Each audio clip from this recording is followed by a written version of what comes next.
제가 연초부터 우라늄과 원자력에 대해서는 계속 말씀을 드리니까 좀 지겨워하시는 분들도 계실지 모르겠습니다만 저는 이것이 그 한순간 테마로만 끝나진 않을 것이라고 생각합니다. AI는 시대를 관통하는 메가 트렌드인데 AI와 그 전력의 문제는 절대로 분리해서 생각할 수가 없기 때문입니다.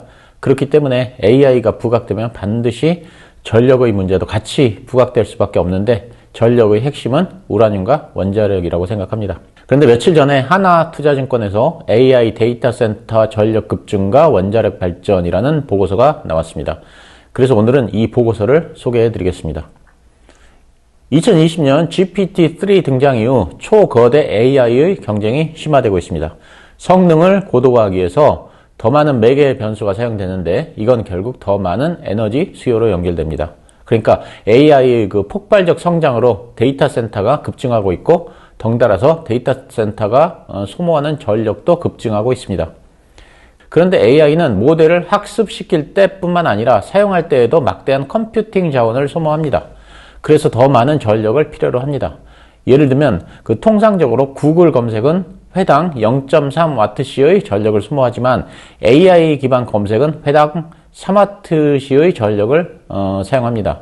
AI 검색은 구글에서 검색했을 때에 비해서 10배의 전력을 필요로 합니다. 그러니까 AI가 생활 전반에 접목된다면 전력의 사용량은 증가할 수밖에 없습니다. 그 유럽의 데이터 센터가 집중되어 있는 아일랜드의 경우 2021년에서 2022년에 데이터 센터의 전력 소비량이 국가 전체 전력 소비량의 20%를 차지했습니다. 그렇지만 앞으로 AI 시장이 성장하면 더 많은 전력 수요를 불러온다는 데 이견은 없습니다. IEA는 AI가 소모하는 전력량이 2026년까지 2배 정도 증가할 것으로 예상하는데 이는 그 네덜란드나 스웨덴 같은 국가가 1년 동안 사용하는 전력량과 비슷합니다. 이는 그 소비자들이 AI 기기를 사용하면서 늘어나는 전력량은 포함시키지 않은 수치고 오로지 빅테크 기업들의 AI 학습과 서비스 제공에 필요한 전력만 포함했을 때 그렇다는 것입니다. 모건 스탠리는 2027년 기준으로 생성형 AI가 전 세계 데이터 센터 전력 수요의 75% 이상을 차지할 것으로 예상했습니다. 그리고 2030년에는 AI가 미국 가정보다 더 많은 전기를 소모할 것으로 예상했습니다. 그래서 빅테크 기업들은 데이터 센터 증가에 따른 전력 조달과 에너지 확보 전쟁에 사활을 걸고 있습니다. 또한 데이터 센터의 에너지 효율을 높이기 위한 노력도 계속하고 있는데 데이터 센터의 에너지 효율 개선은 IT 장비에서 소모되는 전력량보다는 데이터 센터의 냉각에 소모되는 전력을 줄이는데 초점이 맞춰져 있습니다. 그래서 유럽의 경우에는 대기가 차가운 북유럽에 많은 데이터 센터가 밀집되어 있습니다. 차가운 공기를 이용해서 냉각에 소모되는 전력을 줄이려는 의도입니다. 우리나라나 일본, 중국은 이런 전략을 사용할 수 없기 때문에 데이터 센터의 전력 사용을 최대한 효율적으로 하기 위해서 액침 냉각과 같은 기술을 개발 중입니다. 공기 대신 액체를 흘리거나 또는 지금 그림에서 보시다시피 열을 내뿜는 하드웨어를 물속에 담가서 열을 식히는 방법입니다. 어쨌든 여러 가지 사정을 감안했을 때 전력은 원자력을 이용하는 것이 가장 효율적이기 때문에 결국은 돌고 돌아 다시 원자력으로 돌아오는 것입니다. 원자력에 대한 분위기는 러시아와 우크라이나 전쟁의 여파로 발생한 에너지 공급망 위기를 계기로 바뀌기 시작했습니다. 기존의 그 탈원전 정책이 에너지 안보와 더불어 원자력의 필요성을 부각시킨 것입니다. 프랑스의 마크롱 대통령은 올해 다보스 포럼에서 AI 시대가 도래하면서 전력 확보를 늘리려면 원전을 대폭 확대하는 방법밖에 없다고 강조했습니다. 원자력은 그 무탄소 발전원이라는 점과 더불어서 24시간 안정적인 공급이 가능하다는 장점이 있습니다. 날씨에 따라 변동성이 큰 풍력이나 태양광보다 원자력이 유리한 측면이 많다는 것입니다. 또한 태양광 같은 그 재생에너지만으로는 전력 수요를 충족시킬 수가 없기 때문에 원자력이나 LNG와 같은 에너지원까지도 필요하다는 의견에 힘이 실리고 있습니다. 세계 주요 국가들도 친원전 정책으로 돌아서거나 탈원전 속도를 늦추는 정책 방향성을 보이고 있습니다. 영국, 미국, 프랑스 등은 신규 원전을 추가로 건설할 계획이고 일본, 우리나라, 미국 등은 기존 원전의 수명을 늘리려고 합니다. 각국이 원전을 늘리면서 지금까지 최대 기록이었던 2021년의 원전 전력 생산량은 이미 넘어선 상태입니다. 지금 보시는 표가 주요 국가별 최근 원전 정책 동향입니다. 주요 국가들은 모두 다 원전을 새로 건설하거나 기존 원전의 계속 운전 기한을 연장하는 추세입니다. 그리고 이들 국가 외에도 최근에 중국과 인도가 원전 건설에 총력을 기울이고 있습니다. 각국이 원전 건설의 확대를 추진하는 가운데 중국과 인도가 가장 많은 원전을 지을 것으로 보입니다.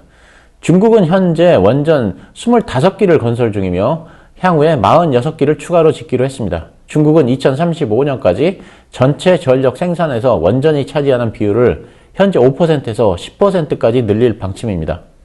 인도 역시 마찬가지입니다. 인도는 현재 23기를 보유 중인데 추가로 8기를 건설하고 있으며 2030년까지 10기를 추가로 건설할 계획입니다.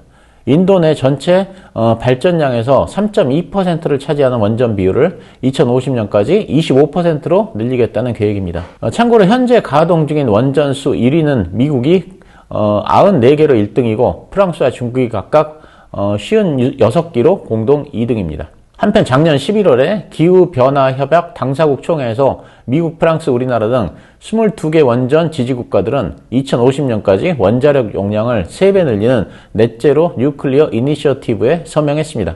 개막 전까지만 하더라도 원자력은 비중을 축소해야 한다는 의견이 있었지만 여러 가지 문제로 신재생 에너지 확대가 쉽지 않기 때문에 결국 안정적인 전력을 공급하기 위해서는 원자력 발전 비중을 확대하는 것이 가장 현실적이라는 결론에 도달한 것입니다. 폐쇄된 원전을 계속 운전하는 사례들도 늘어나고 있는데 미국에서도 역사상 처음으로 폐쇄 원전이 재가동되었습니다. 미국 에너지부는 미시간주의 팰리세이즈 원전을 재가동하고자 15억 달러의 자금을 대여해줬고 캐나다 에너지부도 2026년에 폐쇄 예정이었던 토론토 근처의 그 원전 운영 기간을 30년 이상 연장하기 위한 보수 작업에 착수했습니다. 그리고 최근에는 SMR이 부각되고 있습니다. 2030년 이후에는 SMR이 차세대 원자력일 것이라는 전망이 우세합니다. SMR은 하나의 모듈로 제작하여 원자로 부지로 수송한 후 바로 설치할 수 있는 원자로입니다.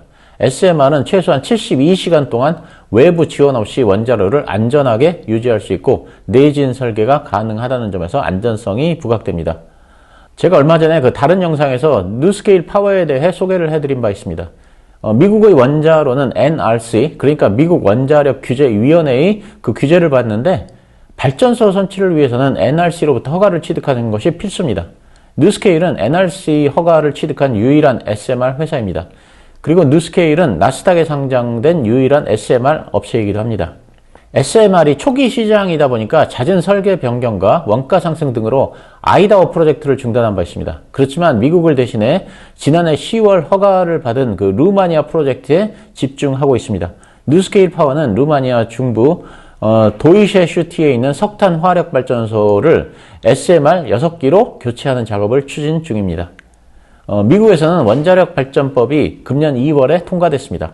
차세대 원자로 허가 비용 감축과 기술 개발에 대한 인센티브를 부여하고 노후와 화력발전소에 원자로 건설을 장려한다는 내용입니다. SMR 관련 프로젝트는 이제 시작이고 노후화된 원자력 발전소, 화력 발전소 등을 교체하기 위해 프로젝트들이 앞으로도 계속 나올 것으로 전망됩니다. SMR 관련해서는 최근에는 그 HALEU, 헤일류의 그 문제가 불거지고 있습니다. 헤일류는 고순도 저농축 우라늄인데 러시아가 현재 유일한 생산국입니다. 헤일류는 순도를 약 4배가량 높인 농축물을 보유한 우라늄입니다. 일반 원전에 공급되는 우라늄은 약 5% 정도로 농축되지만 헤일류의 그 농축률은 최대 20%에 이릅니다. 헤일류는 차세대 원전 운영 과정의 핵심 원료로 꼽히지만 현재는 러시아만 상업적으로 공급하고 있습니다. 그런데 그 지난주에 미 상원이 러시아산 우라늄의 수입금지 법안을 통과시킨 후 바이든 대통령의 서명을 기다리고 있습니다. 러시아 에너지에 대한 지나친 의존이 미국의 이익에 부합되지 않는다는 것입니다. 이 법안의 통과로 미국은 러시아산 헤일류에서 벗어나 자급자족에 나서야 하는 입장입니다. 이러한 우려 속에서 미국의 그 센트러스가 헤일류를 생산하기 시작했고 영국 정부는 세계 2위의 우라늄 농축업체인 우렌코에 1억 9,600만 파운드의 보조금을 지급해서 헤일류의 그 생산 라인 구축을 도울 예정입니다. 미국의 그 원자력 에너지 연구소에 의하면 2030년까지는 연간 16억 달러, 그리고 2035년까지는 연간 53억 달러의 헤일류가 필요할 전망입니다. 한편 그 미국과 중국, 러시아는 자국 내에 SMR의 실증 배치 사업을 진행 중인데 향후에 중동, 아프리카, 동남아시아, 북유럽 국가들을 대상으로 수출을 추진 중입니다. 현재 SMR에 가장 적극적인 빅테크는 마이크로소프트입니다. 마이크로소프트는 데이터 센터와 SMR을 결합한 에너지 자립형 시설 건설도 추진 중입니다. 마이크로소프트의 그 창업자인 빌 게이츠는 테라파워라는 SMR 기업을 설립했고 금년 6월에 SMR 단지를 착공해서 2030년에 완성하게 됩니다. 한편 아마존은 금년 3월에 원자력으로 전력을 공급하는 펜실베니아 큐뮬러스 데이터 센터를 인수했습니다. 지금 보시는 사진이 큐뮬러스 데이터 센터입니다. 종목으로 들어가서는 하나투자증권은 2개의 ETF와 4개의 종목을 소개하고 있습니다. 2개의 그 ETF에 대해 말씀드리자면 첫 번째는 글로벌 X 우라늄 ETF입니다. 티커명은 URA입니다. 이 ETF는 총 자산의 80% 이상을 기초지수 및 우라늄 산업과 관련된 특정 기업에 투자하고 있으며 글로벌 우라늄 앤 뉴클리어 컴포넌트 인덱스를 기초지수로 추정합니다. 이 ETF는 원자력 발전에 필요한 에너지 기업, 소재 기업, 건설 및 엔지니어링 기업, 부품 기업들로 구성되어 있으며 캐나다, 미국, 호주, 우리나라 순서입니다. 우리나라 기업으로는 삼성물산, 두산에너빌리티, 현대건설, GS건설, 한정기술, 대우건설 등이 포함되어 있습니다. 주요 구성 종목은 지금 보시는 바와 같습니다. 두 번째는 스프라트 우라늄 마이너스 ETF, 티커명은 URNM입니다. North Shore Global Uranium Mining ETF라고도 합니다. 이 ETF는 바로 지난 시간에 제가 소개를 해드렸으니까 여기서는 생략하겠습니다. 한편 그 원전 관련 기업으로는 두산에너빌리티, 세아, 베스틸지주, 우진, BHI 이렇게 4개 종목을 소개하고 있습니다. 하나증권에서 제시하는 그 두산에너빌리티의 투자 포인트는 지금 보시는 바와 같습니다. 하나증권에서 제시하는 세아 베스틸지주의 투자 포인트는 지금 보시는 바와 같습니다. 하나증권에서 제시하는 우진의 투자 포인트는 지금 보시는 바와 같습니다. 마지막으로 하나증권에서 제시하는 BHI의 투자 포인트는 지금 보시는 바와 같습니다. 오늘은 그 하나증권에서 발행한 원자력 관련 보고서를 소개해드렸습니다. 최근에 우라늄과 원전에 대해서 그리고 구리에 대해 많은 말씀을 드렸는데 다음번에는 다른 이슈를 가지고 말씀을 드리겠습니다. 오늘 드린 말씀은 매수나 매도 추천은 아니니까 관심 있으신 분들은 공부해 보시기 바랍니다. 감사합니다.